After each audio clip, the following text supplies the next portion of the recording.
Olá, uma ótima tarde para você. Começa agora mais uma edição do Agricultura BR. Olá, uma boa tarde, seja muito bem-vindo. A gente dá bem-vindo a você também que acompanha o Agricultura BR ao vivo a partir de hoje pelo Facebook, novidade da casa.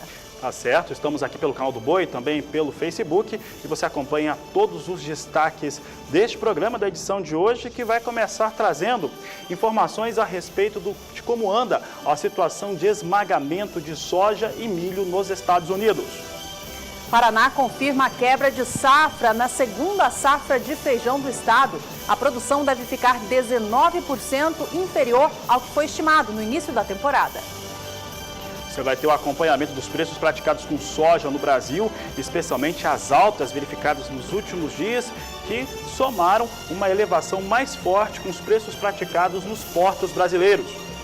E ainda informações sobre a BRF, que apresenta uma reestruturação organizacional na sua empresa. Tem o mercado físico, o mercado futuro, previsão do tempo e muito mais. Começa agora o Agricultura BR.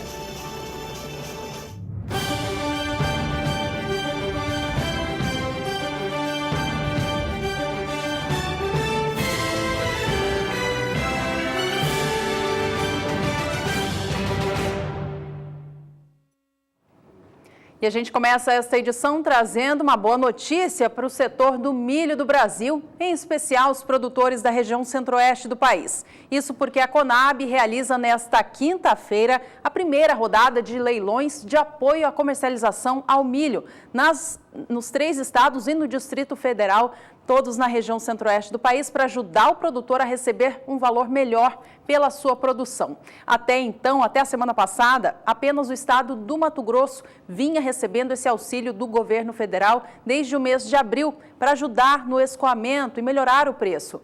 A partir de agora, então, Goiás, Mato Grosso do Sul e o Distrito Federal também estão sendo contemplados pelos leilões de milho da Conab. Os leilões tiveram início às 9 horas da manhã desta quinta-feira. Assim que os resultados saírem, você acompanha aqui no Agricultura BR.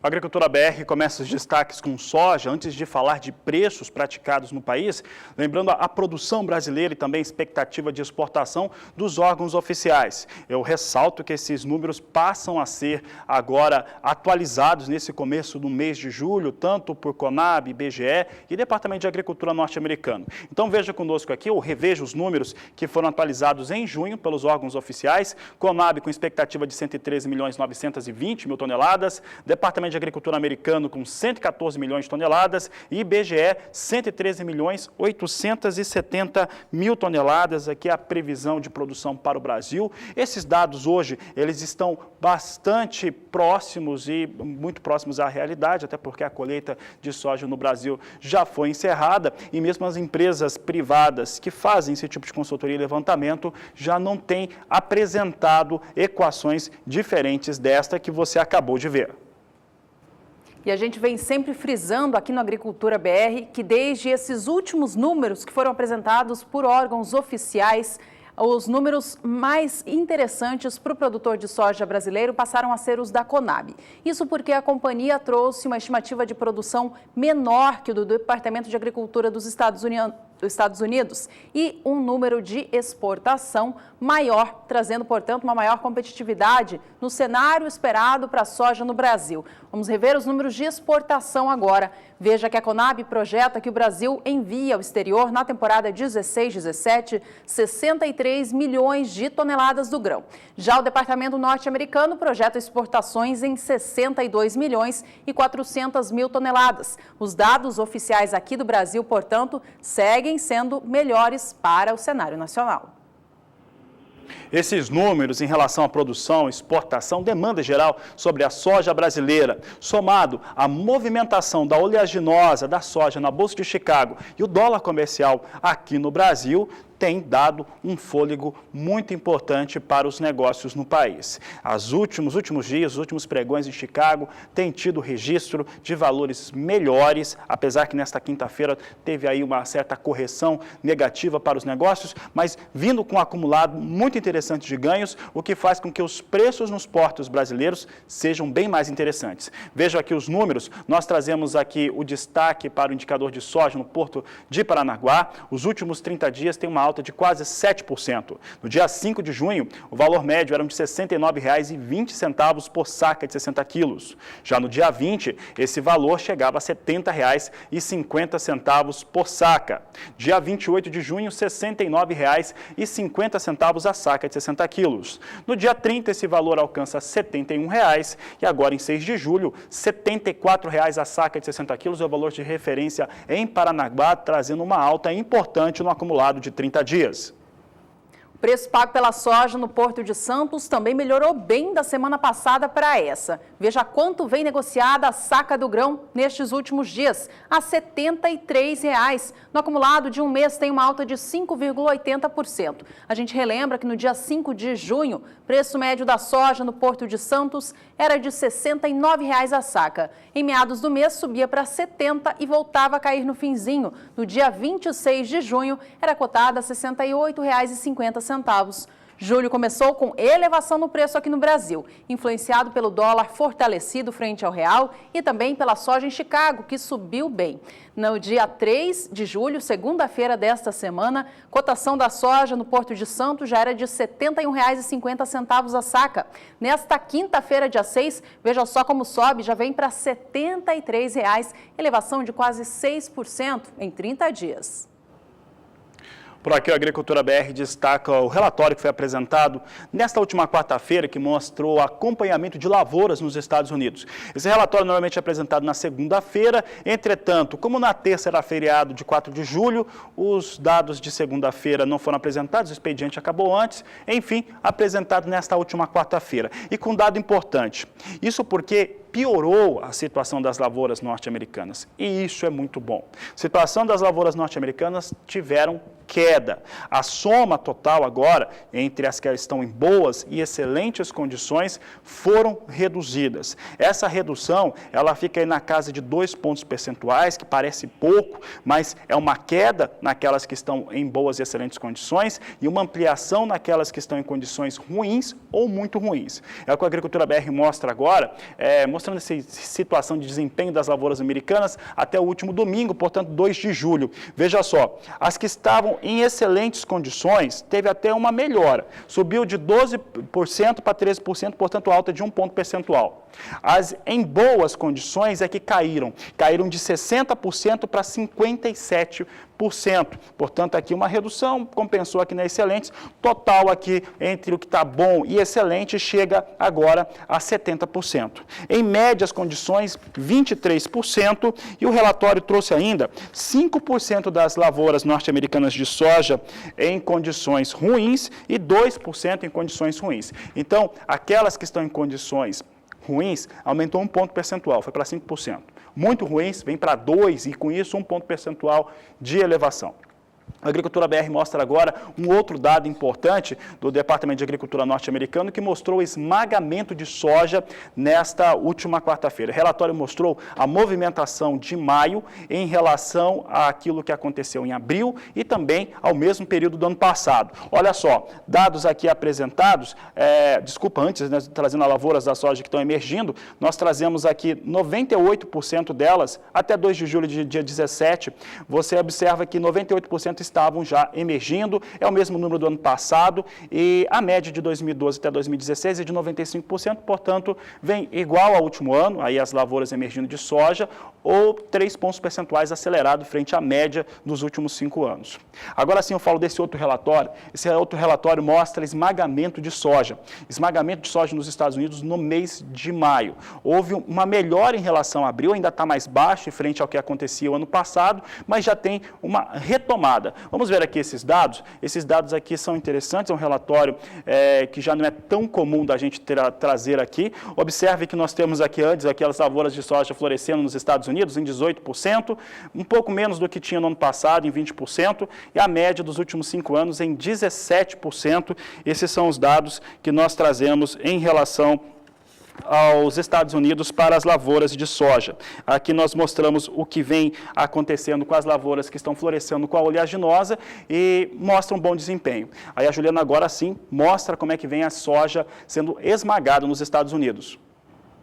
É isso mesmo, os números do relatório norte-americano mostram que o esmagamento da oleaginosa teve recuperação no mês de maio. O volume ficou acima do esmagamento registrado no mês anterior, de abril, e ficou só um pouquinho abaixo dos números de maio de 2016. Vamos a eles então. Veja comigo na sua tela que enquanto em maio do ano passado, os Estados Unidos esmagaram 4.820.000 toneladas de soja, em abril deste ano foram 4.440.000 toneladas. Para maio de 2017, o volume voltou a recuperar bem, fechando em 4.720.000 toneladas do grão. A gente vê então que ficou um pouquinho acima de abril de 2017 e está ligeiramente abaixo do registrado no mesmo mês do ano passado. Por aqui a Agricultura BR mostra agora a produção de óleo de soja, produto importante oriundo do esmagamento. Você confere comigo aqui os destaques: óleo de soja bruto nos Estados Unidos, produção na cor vermelho que foi produzido em maio deste ano. Observe que 1.830.000 toneladas foram produzidas, ligeiramente acima, um pouco acima do que aconteceu em abril de 2017, que mostra uma certa recuperação, e um pouco abaixo de maio do ano passado. Portanto, apesar de estar um pouco abaixo, já mostra uma situação de recuperação para a produção de óleo de soja nos Estados Unidos, já que também teve uma ampliação de esmagamento. Destaque de agora é que hoje nós temos a soja em Chicago com uma ligeira queda, ao contrário do que vinha acontecendo nos últimos períodos em relação à soja. Nos últimos pregões, hoje tem uma ligeira queda e o petróleo vinha se recuperando.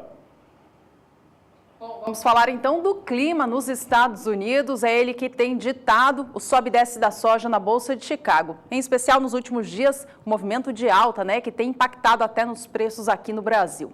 Olha, de acordo com informações do próprio país, os Estados Unidos, a condição das lavouras por lá segue ainda positiva, mesmo diante dos rumores de mercado. A gente vai saber agora um pouquinho mais sobre o clima no país com a Juliana Rezende da Somar Meteorologia. Olá, Juliana, bem-vinda. Olá, boa tarde a todos. Bom, em relação às lavouras de soja dos Estados Unidos, o último relatório do USDA apresentou que a maior parte das lavouras estão em boas condições. Isso representa mais de 60% das lavouras do país. No decorrer das próximas semanas ainda há expectativa de chuvas, porém essas instabilidades devem perder força no decorrer dos períodos seguintes. Ao longo dos próximos 5 dias, a expectativa ainda é de chuvas nas principais áreas produtoras do país, porém essas instabilidades tendem a ser de forma mais fraca. Os acumulados não devem passar de 5 milímetros, pelo menos até o dia 10 de julho. Já durante o período seguinte, essas instabilidades ganham um pouco mais de força. Os acumulados agora ficam próximos de 30 milímetros. E no decorrer do terceiro período, essas chuvas voltam a perder mais força, as chuvas se tornam mais isoladas e fracas. E os acumulados dessa vez ainda ficam próximos de 5 milímetros até o dia 20 de julho. Então, durante as próximas semanas, ainda há expectativas de chuva nas principais áreas produtoras de soja dos Estados Unidos e isso deve favorecer o desenvolvimento das lavouras. Já já a Juliana volta trazendo destaques para o clima aqui no Brasil. Nós vamos fazer um rápido intervalo comercial. Você que está nos acompanhando ao vivo pelo Facebook, continue conosco. No próximo bloco tem informações sobre milho e ainda nessa edição também sobre a safra de feijão. Aproveite para entrar em contato conosco. Você pode entrar em contato através do WhatsApp, o número 67996562266.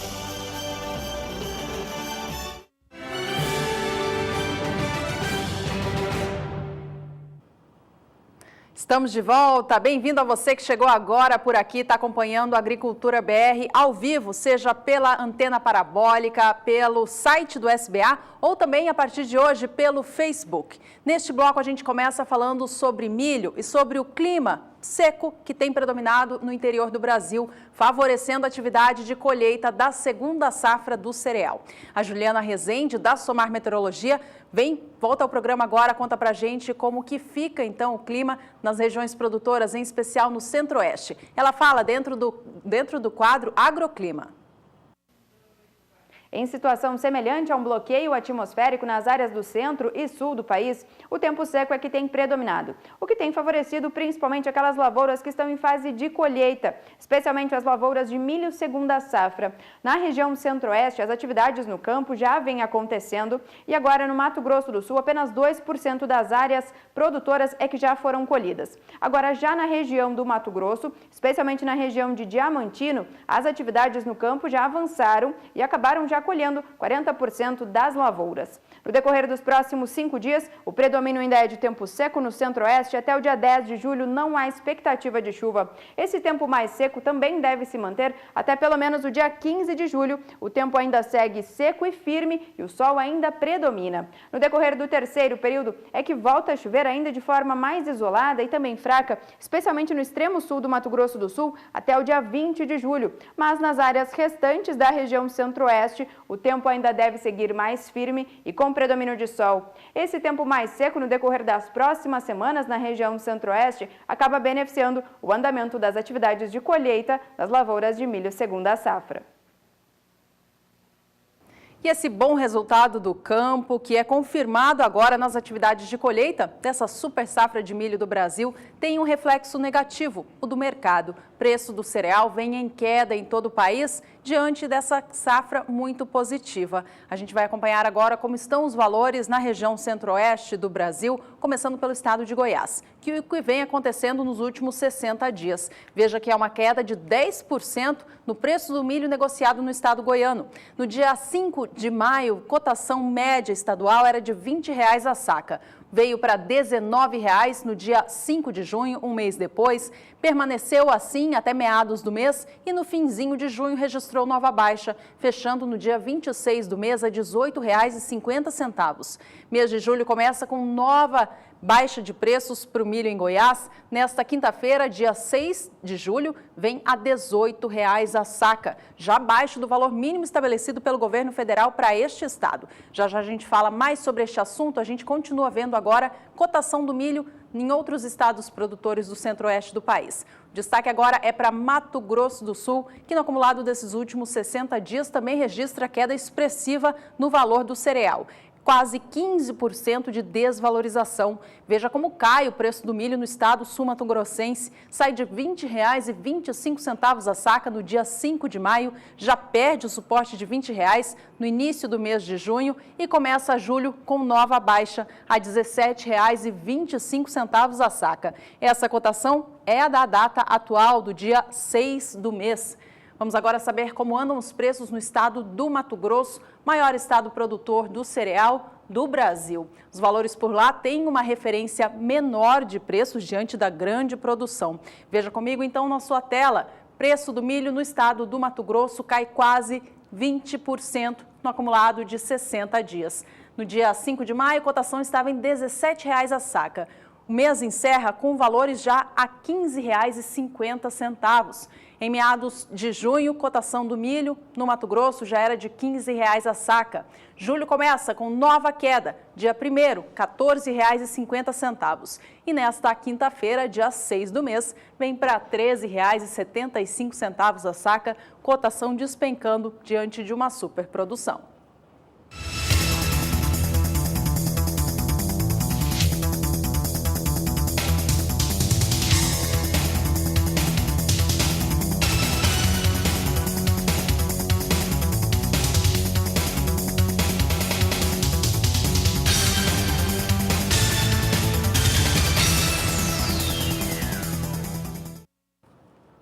E para ajudar esses produtores da região centro-oeste do país, que têm recebido um valor muito baixo pela sua produção de milho, a Conab realiza a partir desta quinta-feira rodadas de leilões da modalidade PEPRO e PEP para ajudar na comercialização do cereal em cada um destes estados. Até a semana passada, a Conab só tinha essas operações acontecendo no estado do Mato Grosso.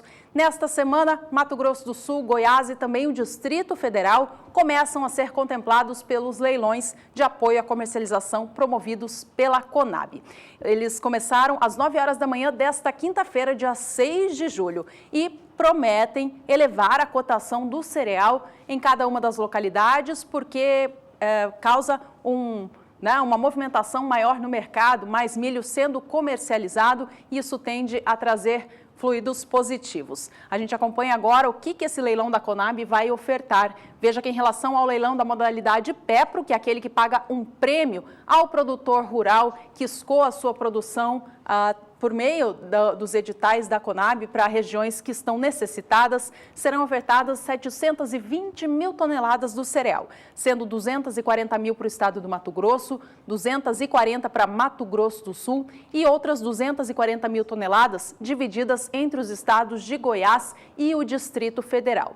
A gente acompanha agora na outra tela o leilão da modalidade PEP, aquele que paga a quem compra o milho desse produtor rural pelo valor mínimo estabelecido pelo governo federal, recebe um prêmio da Conab.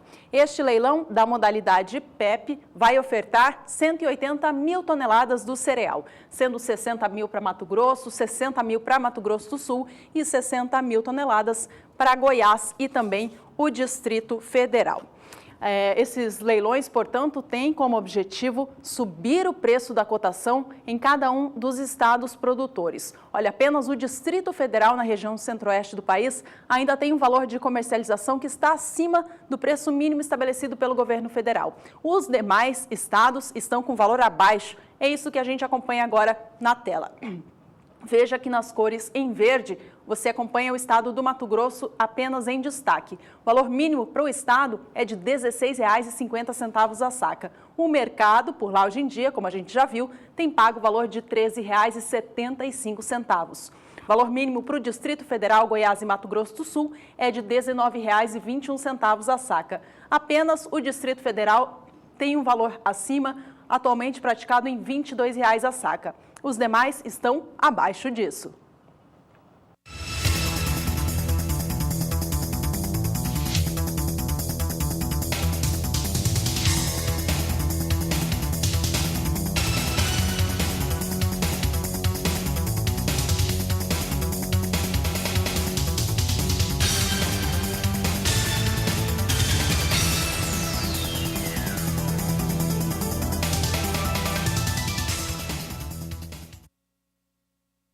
Por aqui, a Agricultura BR destaca agora o esmagamento de milho, processamento de milho nos Estados Unidos. Nesta última quarta-feira, tivemos a apresentação de importantes relatórios que foram apresentados pelo Departamento de Agricultura norte-americano, e esses relatórios deram conta de esmagamento de soja e também de milho. Processamento de milho nos Estados Unidos, basicamente, ele acontece para a produção de etanol, pelo menos um pouco mais de 90% destinado a essa finalidade, para a produção de etanol combustível. E teve uma melhora. Vamos ver então os dados relacionados a etanol. Nós trazemos aqui o que aconteceu nos últimos períodos. Você vê na cor verde maio de 2016, abril deste ano e maio de 2017, que é o dado mais recente. Observe que em maio do ano passado foram processados 12.120.000 toneladas de milho para a finalidade.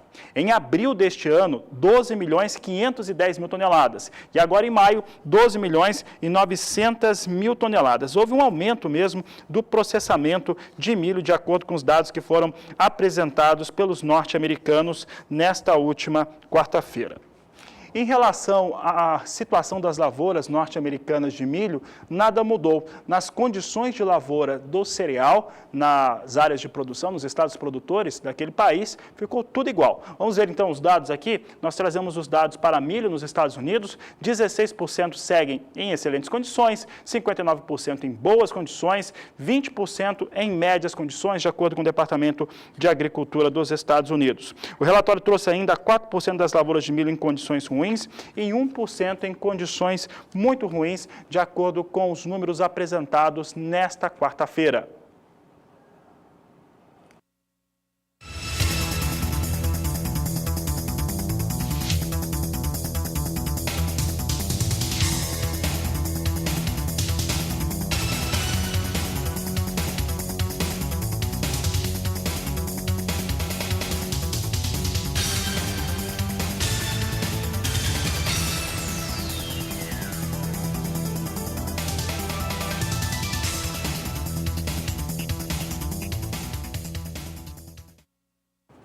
Nós vamos para um rápido intervalo comercial. Ainda nesta edição, você acompanha uma entrevista feita com o superintendente da Caixa Econômica Federal. Já vai estar aqui no estúdio com a gente para falar sobre o Plano Safra 2017-2018. Você que tem alguma dúvida, mande para a gente pelo aplicativo WhatsApp. A gente repassa a pergunta para ele aqui ao vivo. O nosso número é o 679-9656-2266. E olha, daqui a pouco no Agricultura BR você vai ver o que vai acontecendo nas lavouras brasileiras de feijão e tem quebra na safra paranaense. Daqui a pouco você vai saber quais são os números, o que vem acontecendo por lá, aqui no Agricultura BR.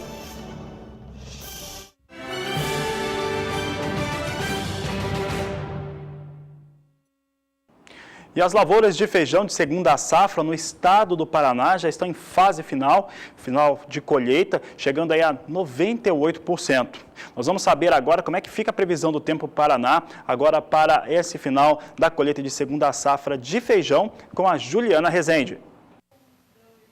A safra de feijão no estado do Paraná já está em fase final de colheita, agora já passando de 96% das áreas colhidas. Esse tempo mais seco é que tem beneficiado o andamento das atividades no campo. Agora, esse predomínio de tempo mais seco e sem instabilidades na maior parte do país tem prejudicado especialmente aquela safra de feijão que está em fase de desenvolvimento. A terceira safra de feijão ocorre em áreas do Sudeste, Centro-Oeste e também em áreas do Nordeste. Agora é justamente nessas áreas em vermelho em que a umidade do solo já vem declinando de forma intensa e acaba prejudicando as lavouras em fase de desenvolvimento. No decorrer dos próximos dias, a expectativa ainda é de chuvas ocorrendo apenas na faixa leste do Nordeste. Isso acaba beneficiando especialmente as áreas de produção de feijão do sul da Bahia. Os acumulados de chuva nessa região ficam próximos de 50 milímetros até o dia 10 de julho. Agora, nas áreas restantes do país, a expectativa ainda é de tempo seco e sem chuva. Ao longo do segundo período, ainda é o sul da Bahia que deve receber chuvas expressivas e frequentes. Dessa vez, os acumulados ficam próximos de 15 milímetros. As chuvas perdem um pouco mais de intensidade, mas mesmo assim, se tornando frequentes, as lavouras de feijão em desenvolvimento seguem beneficiadas. Isso ocorre pelo menos até o dia 15 de julho. Agora, nas áreas restantes do Brasil, entre Centro-Oeste e também a região Sudeste, a expectativa ainda é de tempo seco e justamente nas áreas produtoras de feijão dessas regiões, a umidade do solo deve vir a declinar ainda mais e pode acabar prejudicando as lavouras em desenvolvimento. Bom, a safra de segunda safra de feijão do Paraná já vem chegando à reta final de colheita, como você viu aí com a Juliana, está em 96% de área colhida. E o resumo dessa temporada para o feijão por lá é bem negativo. Uma produção que fica 19% inferior ao que foi estimado inicialmente pelo governo do estado, qualidade do grão ruim e preço baixo ao produtor rural. De acordo com informações do Departamento de Economia Rural do Estado do Paraná, as geadas do finzinho do mês de abril e o clima muito chuvoso de maio e junho atrapalharam demais as lavouras no campo. Baixaram a produtividade destas lavouras, atrasaram a colheita e fizeram com que muitas áreas fossem colhidas com uma umidade acima do recomendado. Com isso, a expectativa de produção do feijão de segunda safra no Paraná caiu 19%. Veja o que o órgão projetava no início da safra e a expectativa de perda. Lá atrás, no início da temporada, o estado paranaense estimava a safra de feijão na segunda safra em 355.100 toneladas. O órgão projeta que toda essa ocorrência de geada e chuva no Paraná derrubou em 84 mil toneladas a expectativa de produção. A perda é estimada neste volume, o que indica uma produção atual em cerca de 271.100 toneladas. Olha, a comercialização do feijão no estado do Paraná também vem mais lenta, por conta da qualidade não tão boa assim do produto que foi retirado dos campos. Veja que até a data do dia 3 de julho deste ano, 70% da safra havia sido comercializada. Para comparar com a temporada passada, no dia 3 de julho de 2016, mais de 95% do feijão de segunda safra no Paraná já havia sido negociado. Portanto, o ritmo de negócios este ano está mais lento e o motivo é a baixa qualidade desse grão recém-colhido. Olha, o preço que o produtor tem recebido pelo seu produto é baixo, não é remunerador. Os valores vêm bem mais baixos em relação ao que ele recebia nessa mesma época do ano passado. Lembrando, é claro, que ano passado foi ano de quebra de safra nacional do feijão. E aquele feijão que foi produzido com qualidade, como no caso foi do Paraná, teve um preço melhor. A gente acompanha então como estão os valores do feijão no estado paranaense, tomando como base a variedade do feijão de cor e o feijão preto, que são ambas as variedades produzidas na segunda safra. Veja que enquanto em julho de 2016, o produtor recebia em média R$ 367,11 pela saca do feijão, para julho de 2017, tomando como base o valor desta última quarta-feira, dia 5, preço cai para R$ 126,66 a saca, uma queda de 65,5% no acumulado de 12 meses.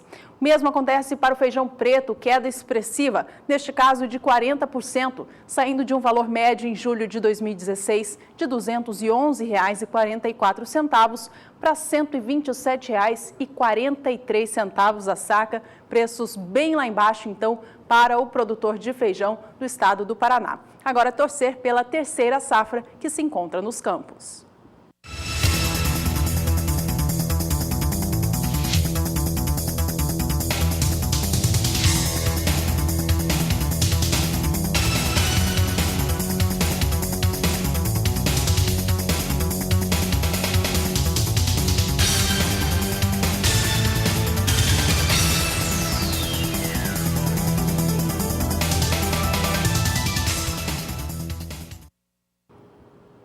E para tentar melhorar essa situação toda do setor do feijão aqui no Brasil, mais de 60 produtores estiveram reunidos em Brasília na terça-feira desta semana, dia 4 de julho, para debater, sabe o que? A transparência no setor. O IBRAF, o Instituto Brasileiro de Feijão e Pulses, foi quem promoveu este evento para debater justamente a necessidade de o mercado ter informações reais do que acontece com a safra aqui do Brasil. Informações como custos de produção, variedades que são produzidas em cada localidade do Brasil e outras características que trazem à tona a verdade do que se tem nos campos. E aí sim cria uma realidade mais próxima do que o mercado precisa saber para criar estes preços. Essa reunião, acontecida nesta última terça-feira, foi considerada um divisor de águas pelo IBRAF para o setor de feijão aqui do Brasil. Uma nova reunião deve acontecer no mês de agosto para dar continuidade a essa busca de soluções para trazer transparência ao mercado do feijão. Uma das ferramentas que o produtor de feijão já pode contar aqui no Brasil e que tem ajudado muito a questão de preços é o Preço Nacional do Feijão, chamado de PNF, promovido pelo IBRAF e divulgado diariamente no seu site. Ele traz os valores diários de preço de venda e compra dos feijões em cada uma das praças produtoras do Brasil. Você pode acessar o site do IBRAF diariamente e encontrar essas cotações gratuitas. As cotações são do feijão, feijão de cor, feijão preto, rajado, vermelho e também feijão carioca e o mungo. Então a gente acompanha agora na tela um pouquinho dessas referências. Veja como estão os valores do feijão carioca, nota 8,5.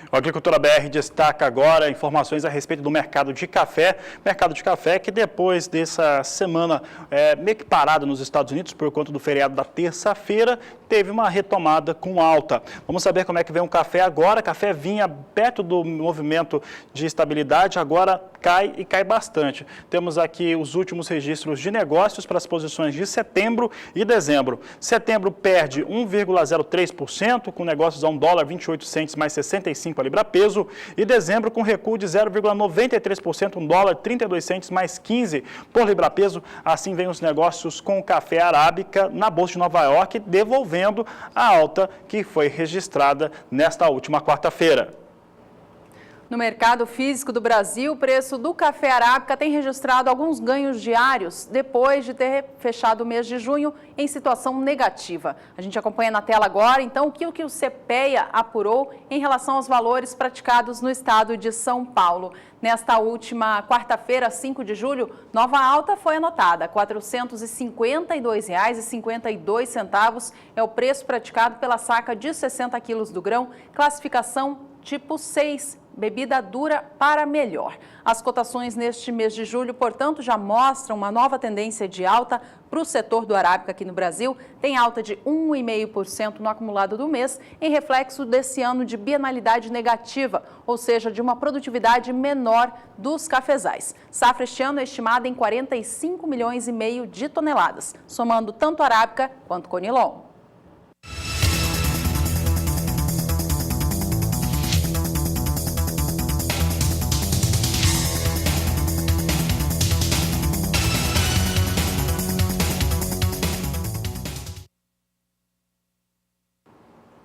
Por aqui, a Agricultura BR traz em destaque agora o mercado futuro, só que agora para o café robusta, referência da Bolsa de Londres. Vamos saber como é que vem os negócios agora. Temos queda para Londres também. Posição de julho perde 0,22%, vem com $2.187 a tonelada. Setembro, $2.146 a tonelada, queda de 0,5%. Novembro, com recuo de 0,42%, $2.131 por tonelada. Janeiro, recuo de 0,33%, posição negociada $2.104 a tonelada, janeiro de 2018, dia de correção negativa, portanto, para café, aqui no caso do café robusta em Londres, perde bem menos que o café em Nova York, o arábica, mas perde também café robusta nesta quinta-feira. Aqui no Brasil, a quarta-feira também foi de baixa para o mercado físico do café robusta, ou também chamado de conilon. Ainda assim, julho vem com ganhos na comparação com o fechamento de junho. Vamos aos números então? Veja comigo na sua tela a cotação apurada pelo CPEA para a saca de 60 quilos do café robusta negociada no Espírito Santo, maior estado produtor. Quinta-feira, portanto, registrando alguma movimentação no mercado, o valor desta última quarta, dia 5, foi de R$ 412,74 a saca. Leve queda em relação ao dia anterior, mas junho ainda continua, portanto, com ganhos, valores 1,30% mais altos. Você acompanha agora mais cotações para o café no estado capixaba.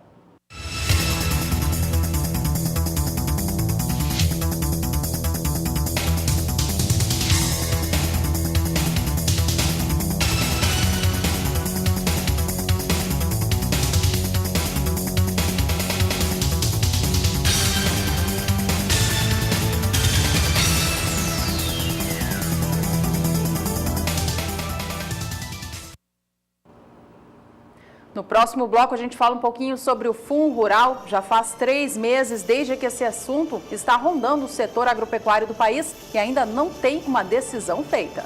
Aqui a Agricultura BR daqui a pouco vai trazer destaques a respeito da utilização dos recursos do Plano Agrícola Pecuário, o Plano Safra da temporada 2017-2018, entrevista com o representante da Caixa Econômica Federal. Nós vamos para o intervalo, daqui a pouco a gente volta com essas e outras informações.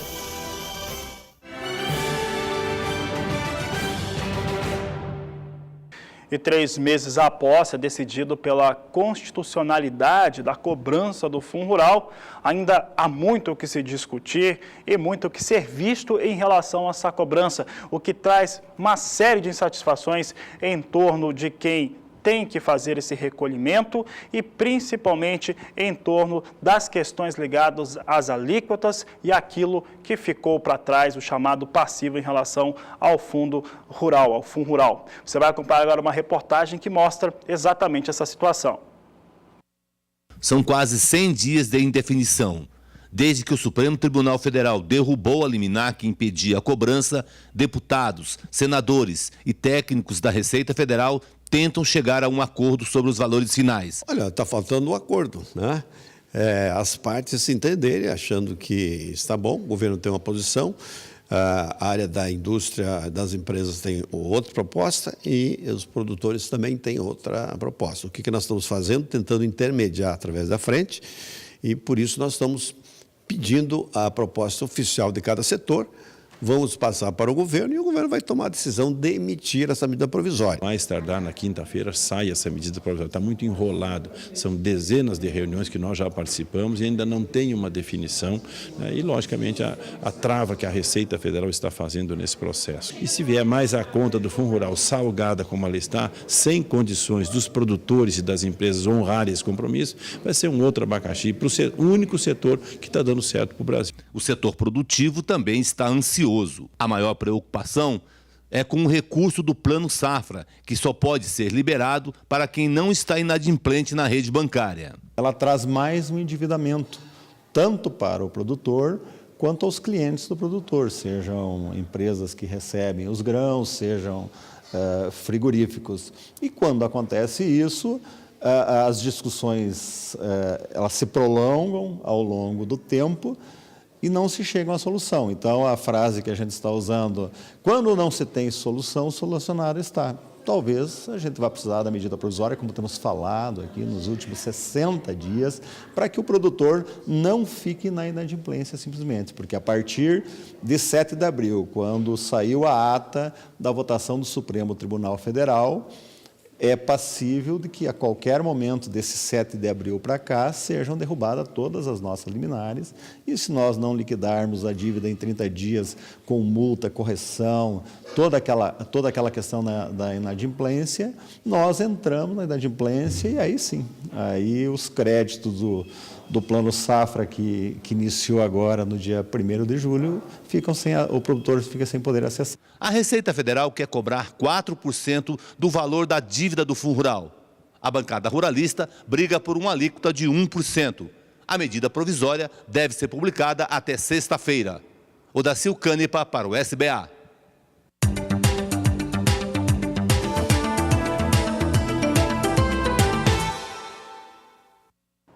Por aqui, a Agricultura BR destaca agora o mercado do trigo. Vamos começar trazendo as referências para os negócios em Chicago. Trigo que tem tido uma forte recuperação nos últimos dias e agora vem com forte queda nesta quinta-feira. Depois de subir bastante, o trigo conseguiu alcançar patamares bem mais elevados lá nos Estados Unidos. Hoje tem forte queda. Posição de julho perde 2,64%, vem a $5,25 o bushel. Setembro perde 3,16%, com negócios a $5,42 o bushel, e dezembro com recuo de 2,93% a $5,63 por bushel. Assim vem os negócios com trigo com forte queda nesta quinta-feira. Apesar dessa queda expressiva acontecendo no dia de hoje, cotação do trigo na Bolsa de Chicago está em patamar bem elevado. A de mais curto prazo, por exemplo, a de julho de 2017, alcançou nessa semana já quase $5,50 por bushel. Há muito tempo o trigo em Chicago não operava acima dos $5 por bushel. Essa situação do mercado internacional do cereal estar operando em patamar tão elevado assim poderia render ao Brasil cotações internas também em patamares elevados. Quem diz isso é a consultoria Trigo e Farinhas, que opera no setor. De acordo com uma estimativa feita por essa consultoria, com o preço do trigo em Chicago nas alturas assim, seria possível hoje em dia comercializar o trigo aqui no Brasil por volta de R$ 795 a tonelada, ou a cerca de R$ 48 a saca. Hoje em dia, o preço está cerca de 29% mais baixo do que isso. De acordo com o que disse a consultoria, o preço só não está alto assim porque o setor do trigo no Brasil não tem aproveitado o momento e não tem feito nenhuma exportação. Se o produto fosse exportado, haveria, portanto, essa elevação no consumo, no preço interno aqui do país. A solução para a consultoria Trigo e Farinhas é baixar os estoques do produto aqui no Brasil através de atividades de exportação. Fazendo isso, o mercado, portanto, reagiria bem e conseguiria esses patamares mais elevados para o país. De acordo ainda com a consultoria, caso não haja possibilidade de vender o trigo no mercado físico, seja no mercado interno ou para exportação, ainda há sempre a opção do mercado futuro, uma outra possibilidade que o produtor pode já se garantir para negociar o seu produto. Bom, R$ 795 foi o valor que a consultoria Trigo e Farinhas estimou, então, que a cotação da tonelada do trigo poderia estar hoje em dia no Brasil. A realidade não é essa, é bem mais baixa. A gente acompanha agora como que o mercado tem operando. Veja que no Paraná, o preço da tonelada do trigo tipo pão ou melhorador está na faixa de R$ 650.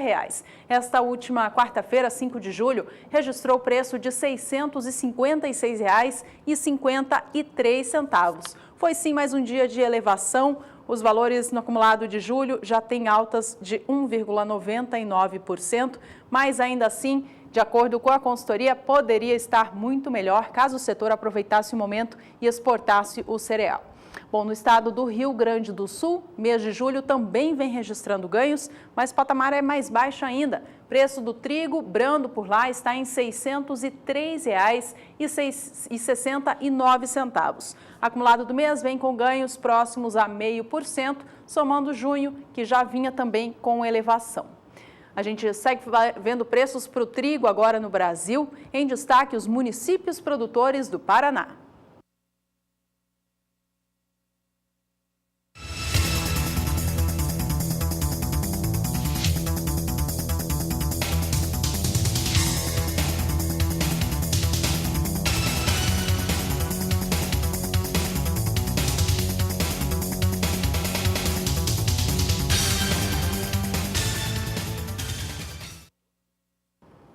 Com a entrada do novo ano safra 2017-2018 no Brasil, neste mês de julho, os recursos do Plano Safra da nova temporada começaram a ser disponibilizados ao produtor rural do país nesta semana.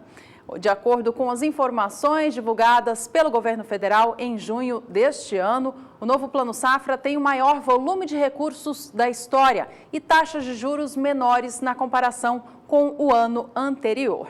A gente revê agora qual é esse volume de recursos que o produtor rural vai poder contar para financiar a nova temporada no país. São 190 bilhões 250 milhões de reais. Frisando, é o maior valor da história. Volume esse destinado às linhas de financiamento de custeio, comercialização e investimento. As taxas de juros para financiar todas essas linhas sofreram redução entre 1% e 2%, entre 1 ponto percentual e 2 pontos percentuais, melhor dizendo, em relação aos juros da safra passada, 2016-2017. Apesar da redução, o setor ainda enxerga essa redução como baixa. Ele precisava de mais para estimular a produção agrícola no país. Ainda assim, a gente acompanha quais foram as taxas de juros, então, anunciadas pelo governo federal nas principais linhas de financiamento. Veja que o custeio de safra para crédito rural tem a taxa de 8,5%. Na temporada passada eram 9,5% para essa linha de financiamento. Recursos para o Funcafé contam neste ano safra com taxas de 8,5% ao ano. O Pronamp, que é o Programa de Apoio ao Médio Produtor Rural do Brasil, tem taxas de juros de 7,5%. PCA teve uma redução significativa, são 2 pontos percentuais a menos em relação às taxas de juros do ano passado. Ano passado eram 8,5%, esse ano cai para 6,5%. O PCA é aquele gargalo que o Brasil precisa bastante, Programa para Construção e Ampliação de Armazéns. E uma novidade positiva também sobre o Plano Safra deste ano foi a redução de 8,5% para 6,5% nas taxas de juros de programas de incentivo à tecnologia como Inovagro, que financia equipamentos de agricultura de precisão, por exemplo. Taxa caiu para 6,5%. No próximo bloco do Agricultura BR, você acompanha uma entrevista exclusiva com o superintendente da Caixa Econômica Federal em Mato Grosso do Sul, que vai falar um pouquinho sobre o Plano Safra 17-18 e o que os produtores rurais do país vão poder encontrar em linhas de financiamento neste banco. Nós voltamos já já.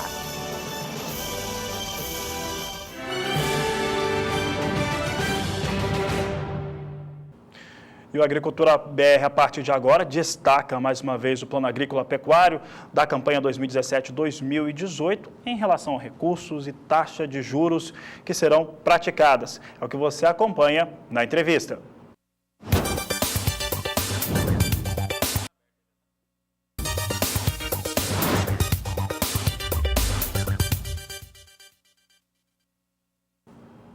E nós já estamos aqui no estúdio com o Márcio Vieira Recalde, ele que é diretor executivo da Caixa Econômica Federal a nível nacional. Obrigada pela sua presença aqui, Márcio. Muito obrigado pelo convite, é um prazer. Bom, ele veio aqui para o lançamento do Plano Safra 17/18 em Mato Grosso do Sul. Como é que foi o evento? Foi bastante significativo para nós, né? Mato Grosso do Sul é um estado representativo quando se trata de agronegócio, né? Um expoente com uma produção importante para o país e que, óbvio, aquece o mercado, gera emprego, gera renda. E a Caixa, como um banco que participa efetivamente da melhoria da qualidade de vida da sociedade, não poderia estar desatrelado desse segmento. Então, por isso nós viemos aqui fazer esse lançamento, ou seja, desde ontem, dia 5, a Caixa já está operando com o novo Plano Safra. O produtor rural pode nos procurar e apresentar o seu projeto.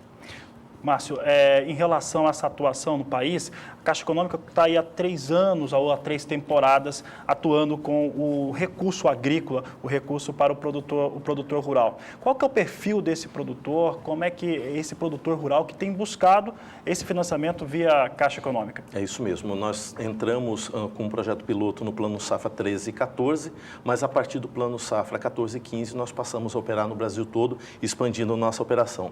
Temos hoje algo em torno de 1.700 agências habilitadas e mais de 2.500 escritórios de assistência técnica que nos apoia e orienta o produtor na constituição do seu projeto, né? O perfil ele é muito variável, ele é de acordo com cada região. Então, aqui na região centro-oeste, nós temos produtores pessoa física que possuem extensão de terra um pouco maior. No sul do país, a gente opera muito com cooperativas, ou seja, nós atendemos todos os produtores. Hoje, nos nossos produtos, nós temos uma cobertura de quase 80% de toda a produção de grãos, soja, milho. Então, os principais produtos a Caixa atende com linhas de crédito. Qual que é o volume que a Caixa vai disponibilizar ao produtor esse ano? Esse ano de recursos obrigatórios, nós temos disponíveis 10 bilhões de reais para ser aplicado no país durante esse ano safra. Nós estamos com um estudo adiantado e devemos, nas próximas semanas, também lançar a nossa linha de recurso livre e aí não existe um limitador, aí é conforme a demanda. Em relação a as taxas, o produtor rural, claro que no lançamento do Plano Agrícola ficou contente, as taxas caíram em média 1 ponto percentual em relação às taxas controladas e mesmo assim o produtor rural evidentemente considera essas taxas ainda um pouco elevadas.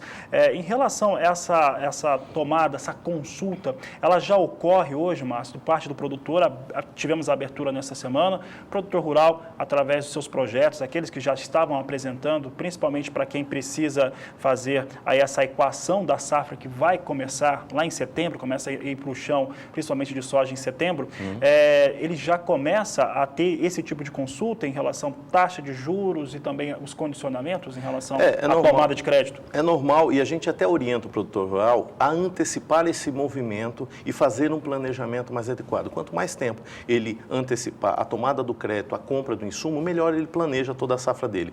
E à medida que o produtor vai nos procurando e demandando, a gente vai fazendo alguns ajustes e ofertas de produtos específicos. Então, nós temos dentro da linha de recurso obrigatório, a principal demanda é o custeio agrícola, né? Mas nós trabalhamos com todas as linhas do BNDES. Então, o PCA também é uma demanda forte. A gente sabe que aqui no estado, Mato Grosso do Sul e Mato Grosso, há uma necessidade de ampliar a capacidade de estocagem. Então, nós temos a linha do PCA, nós trabalhamos com a linha do Inovagro para modernização e tecnologia do campo e também com o Moderfrota para compra de máquinas e equipamentos. Então, a gente tem um portfólio adequado para a necessidade do produtor. O PCA e o Inovagro esse ano, inclusive, que tiveram uma taxa de juros reduzida em 2 pontos percentuais, né, de 8,5% para 6,5%. 6,5%. A Caixa acredita que essa redução vai ampliar a procura por essas linhas? Eu acho que ela vai ajudar e favorecer muito para que o Estado consiga ampliar essa capacidade logística de estocagem de produção.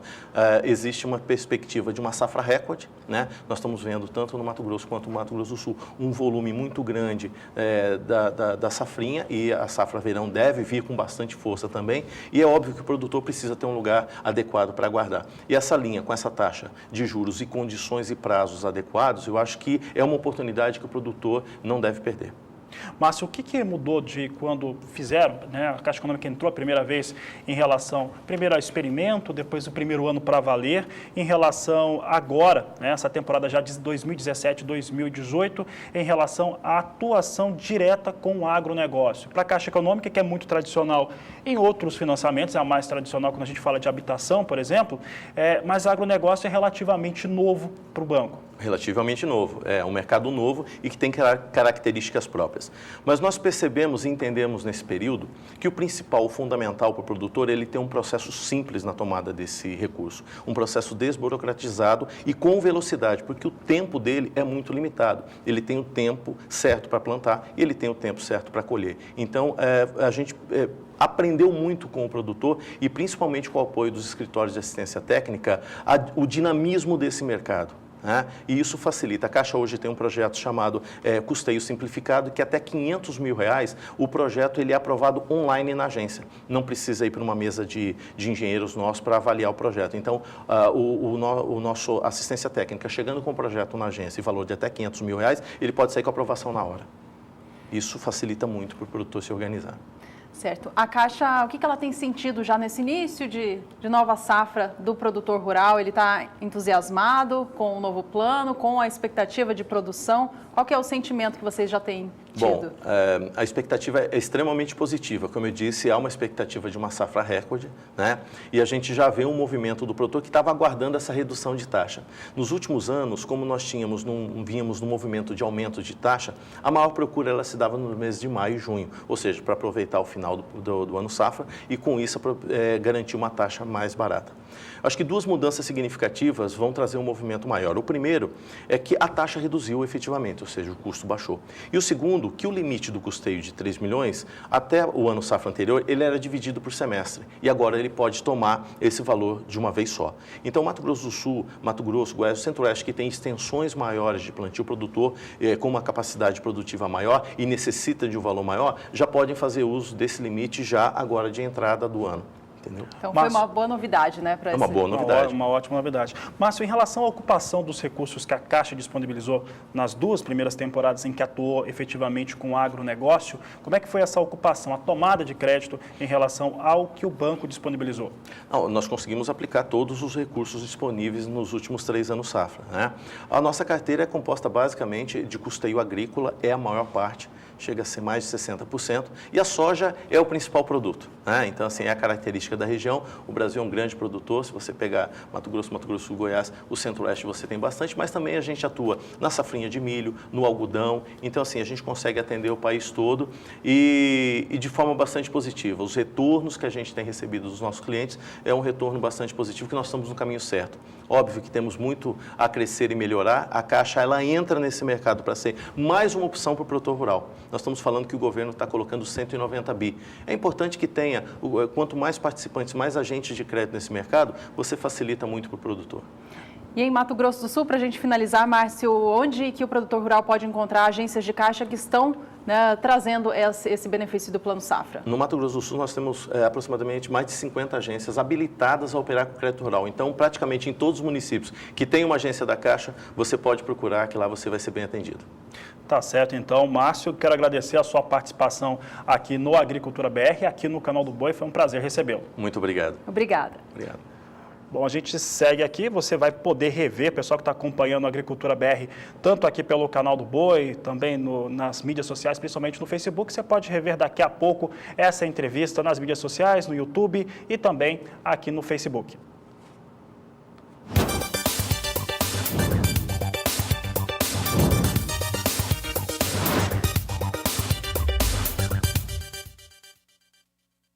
Bom, e o programa segue, a gente fala agora sobre o clima no Brasil e, em especial, sobre uma situação que começa a preocupar nessa época do ano, a falta de chuva. Bom, o inverno está aí, o clima fica mais seco por todo o Brasil e gera preocupação, Fabiano, em relação aos reservatórios de água. O verão passado não choveu o suficiente para abastecer os reservatórios, em especial no sudeste do país. Vamos saber agora com a Juliana Rezende, da Somar Meteorologia, qual é a previsão de chuva para os próximos períodos.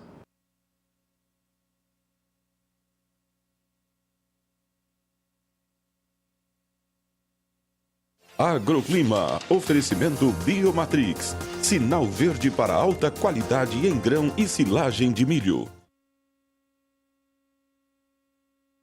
Durante o último verão, as chuvas ocorreram de forma expressiva e também frequente, mas mesmo assim não foi suficiente para garantir a recuperação dos reservatórios do país. Isso acabou acontecendo que as fases mais secas do Brasil, entre as estações outono e também inverno, começou já com esses reservatórios não com sua capacidade máxima. Isso preocupou o setor de produção de energia. Atualmente, as bacias da região sul e também da região norte é que se encontram em média com melhor capacidade, ao contrário das regiões sudeste, centro-oeste e também nordeste. É especialmente no sudeste, as bacias do rio Paranaíba e também do Rio Grande, que a situação está mais crítica. Essa mesma situação também ocorre especialmente na bacia do rio Tocantins, na bacia da Barra da Mesa. A situação também está bastante problemática nessas áreas. Agora, já em relação às bacias da região sul, elas são, se comparadas com o restante das bacias do país, elas são menores, por isso elas mantêm uma maior variabilidade. No decorrer dos próximos meses, a expectativa ainda é de tempo mais seco, especialmente entre o sudeste e também centro-oeste. As chuvas ainda se concentram no sul do país. Agora, durante o mês de setembro, a expectativa ainda é também de predomínio de tempo mais seco, ainda com alguns episódios de chuva que devem avançar entre as regiões sudeste e também centro-oeste, mas não a ponto de recuperar a capacidade dos reservatórios. Essas chuvas também não devem ocorrer ainda de forma muito expressiva ao longo da primavera. Somente durante o verão é que as chuvas voltam a ocorrer de forma mais forte e também com altos acumulados, especialmente entre as regiões sudeste e também centro-oeste, assim a ponto de recuperar os baixos índices de reservatório. Tá certo, Juliana Rezende, obrigada pelas informações de hoje. Até amanhã. Você que quer saber a previsão do tempo para a sua região específica, participe do programa com a gente, é muito fácil. É só mandar uma mensagem através do aplicativo WhatsApp para o número do programa. Se você ainda não tem, anote aí, é o 67996562266. A gente sempre atende aqui a todas as dúvidas que chegam de todo o Brasil. Então, continue com a gente e participe sempre que quiser. Bom, e a gente está nos minutos finais do programa desta quinta-feira. Falamos agora sobre a soja negociada na Bolsa de Chicago. Olha, os negócios com oleaginosa subiram de maneira muito expressiva do fim da semana passada até esta, diante da expectativa de um clima não tão positivo para a soja norte-americana que se encontra nos campos. Por enquanto, as lavouras seguem em bom desenvolvimento, o clima tem sido favorável, mas a expectativa lá para o meados da safra, 17 e 18, é de que o clima não seja tão bom assim, e isso que tem feito o mercado gerar especulações quanto ao volume que vai ser produzido, e o valor da soja subiu. Vamos acompanhar como estão os negócios neste momento, então, para o grão negociado em Chicago. Veja que há posições operando próximas já à cotação de $10 por bushel, a posição de novembro deste ano, cotação que não era vista para a soja já há algum bom tempo. Soja negociada para julho opera $9,77 por bushel, leve alta agora de 0,07%. Negócios para agosto vem a $9,84 mais 25, alta de 0,25% para essa posição. Soja para entrega em setembro vem a $9,88 mais 50, subindo agora 0,20%. E os contratos para novembro vêm operando bem próximos à cotação máxima, a $9,97 mais 25 por bushel, alta no momento de 0,30%. Toda essa alta para a soja em Chicago aí tem refletido em valores mais altos para a soja também aqui no Brasil. Um outro fator que colabora para a cotação mais elevada do grão no país é o preço do dólar comercial frente ao real. A moeda norte-americana vem operando acima dos R$ 3,30 já há algumas sessões seguidas. A gente acompanha como que o dólar vem operando nesta quinta-feira, então. Veja comigo que ele sobe hoje também, vem com alta agora de 0,30%, negócios a R$ 3,30 mais 5.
Estes foram os preços da soja por todo o Brasil. Como você viu aí, patamares mais elevados hoje em dia em função da soja alta em Chicago e do dólar frente ao real também elevado. Confira mais informações sobre cotação da soja no país e outros assuntos ligados ao setor agropecuário do Brasil e do cenário internacional na próxima edição do Agricultura BR, que começa às 5h20 da tarde pelo horário de Brasília.